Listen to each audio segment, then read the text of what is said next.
Olá, queridos, tudo bem com vocês? Vamos meditar mais uma vez na palavra de Deus, tá bom? Eu quero ir direto contigo para Romanos 1:24, que diz assim: Por isso Deus entregou tais homens à imundícia pelas concupiscências de seu próprio coração para desonrarem o seu corpo entre si. O último vídeo que eu gravei, eu abordei esse texto e eu disse algumas coisas ali complicadas de se ouvir, tá bom? Difíceis de serem ditas, mas foram ditas, tá?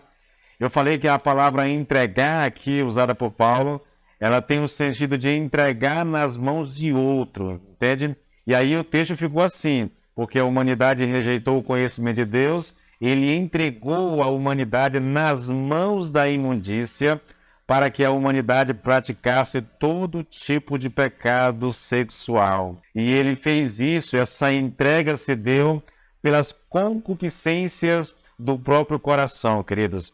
É algo assim complicado, é algo difícil de ser aceito. Nós estamos aqui falando de um processo de desconstrução da natureza moral do homem, e esse processo se dá exatamente por isso, porque o homem, ao rejeitar o conhecimento de Deus, ao cair na idolatria, aí a sequência natural disso é que Deus, por causa da idolatria, por todos os processos, ele rejeita o conhecimento de Deus, ele vira as costas para Deus, ele não dá graças, ele não agradece, o coração dele fica turvado, fica em escuridão, ele se acha sábio e acaba adorando a criatura no lugar do Criador, e a consequência disso é que Deus entrega o homem nas mãos da imundícia, da imoralidade sexual. Olha, queridos, Deus faz isso, Deus entrega a humanidade nas mãos da imundícia através dos desejos do nosso coração. Mas como é que isso se dá? Isso se dá, querido, quando Deus remove aquilo que impedia o homem de ir a fundo na prática do pecado. Eu ilustrei isso. Eu tenho usado essa ilustração faz um bom tempo. Eu ilustrei isso da seguinte forma, dizendo o seguinte: imagine um carro descendo uma ladeira, Deus está com o pé no freio, segurando o carro para que ele não se destrua, descendo a ladeira descontroladamente. E um homem com o pé no acelerador, desejando acelerar o carro para viver mais uma aventura emocionante, sem se preocupar com as consequências. Aí a aplicação foi: agora imagine que esse carro é o seu coração e que o Senhor tem usado muitos mecanismos para impedir que o seu coração seja totalmente corrompido, sofrendo o terrível juízo divino. E como é que Deus faz isso na prática? Ele faz uso da nossa consciência, ele faz uso das leis, tudo isso é o pé no freio, sabe? Ele faz uso das autoridades, da disciplina em casa, da disciplina na escola, da pregação do evangelho. Tudo isso são mecanismos que equivalem ao pé no freio do carro, tá?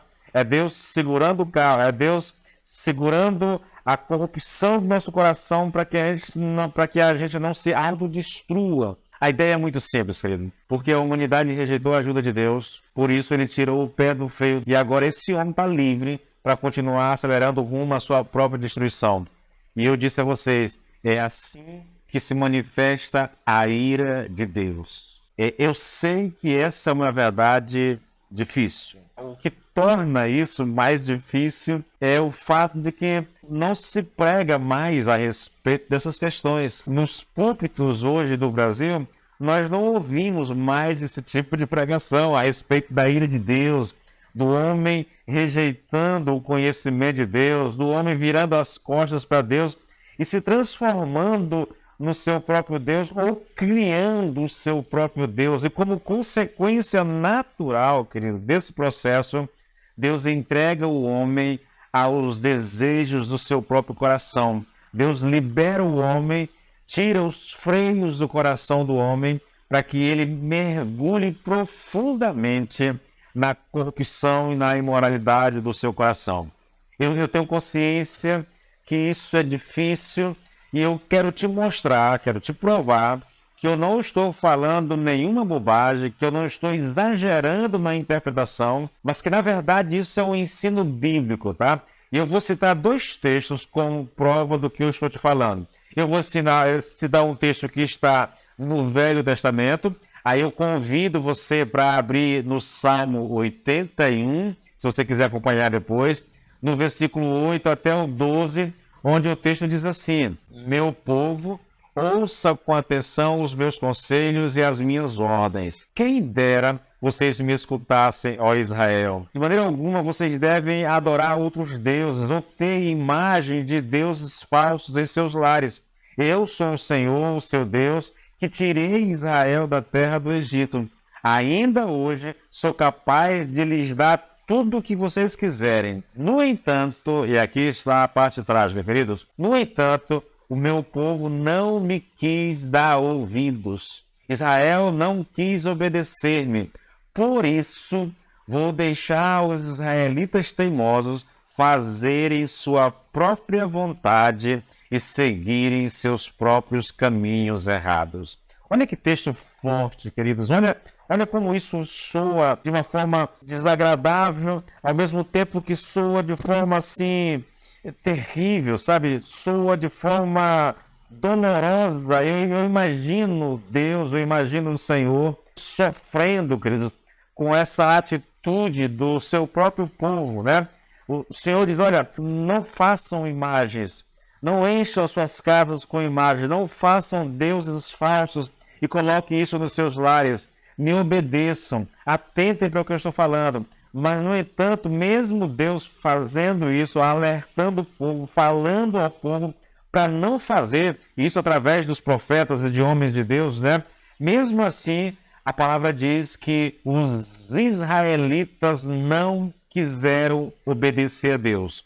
Deus manda um profeta, manda um segundo profeta, manda um terceiro profeta com a mesma mensagem: cuidado com a idolatria, cuidado com os deuses falsos, não encham suas casas com deuses falsos, larguem isso, abandonem isso, voltem-se para mim, voltem a me adorar. E o povo não dá ouvidos. Então, Deus se cansou disso. E por causa disso, versículo 12 diz assim: por isso, porque eu falei e vocês não quiseram me ouvir, porque eu voltei a falar e vocês não quiseram me ouvir, vou deixar vocês fazerem a sua própria vontade e seguirem os seus próprios caminhos. Ou seja, vou tirar o pé do freio, vou deixar vocês por conta própria. É isso que está sendo dito. Agora vamos para outro texto, agora no Novo Testamento, tá bom? Para não parecer uma coisa só do Velho Testamento. 2 Tessalonicenses, capítulo 2. Eu vou ler esse texto em duas versões, queridos. Olha só esse texto. Ora, o aparecimento do Nico é segundo a eficácia de Satanás com todo o poder e sinais e prodígios da mentira e com todo o engano de injustiça aos que perecem, porque não acolheram o amor da verdade para serem salvos. Não quiseram dar ouvidos à verdade, é isso. É por esse motivo, porque eles não quiseram dar ouvidos à verdade, é por esse motivo que Deus lhes manda a operação do erro para darem crédito à mentira, a fim de serem julgados todos quantos não deram crédito à verdade, antes, pelo contrário, deleitaram-se na injustiça. Agora escute isso aqui, querido. Mesmo texto, lendo do versículo 10. Eles vão ser destruídos porque não aceitaram nem amaram a verdade que poderia salvá-los. Por isso Deus envia o poder do erro para agir neles, a fim de que acredite naquilo que é falso. O resultado disso é que serão condenados todos os que não creram na verdade, mas têm prazer no pecado. Queridos, que verdade tremenda é essa, sabe? Porque o homem não quer dar ouvidos a Deus, porque o homem não quer obedecer a Deus, porque o homem prefere viver a sua própria vontade. Chega um ponto na vida desse homem, dessa mulher, que Deus simplesmente diz: vou tirar o pé do freio, vou deixar você por conta própria, vou te entregar nas mãos dos teus próprios desejos para que você mergulhe cada vez mais no pecado e na imoralidade. Queridos, é por isso que nós precisamos de um Salvador. É por isso que nós precisamos da justificação pela fé. Lembra? Tudo começou com isso. A justificação pela fé. Paulo anuncia essa mensagem, mas depois ele faz uma pausa e diz: eu vou mostrar para vocês por que vocês precisam dela. E aí, é isso que ele vem fazendo aqui agora. Que o Senhor nos ajude. Que o Senhor abra os nossos olhos para crer em Jesus Cristo, entregando nossa vida a Ele como nosso Senhor e como Salvador. Tá bom? Deus te abençoe.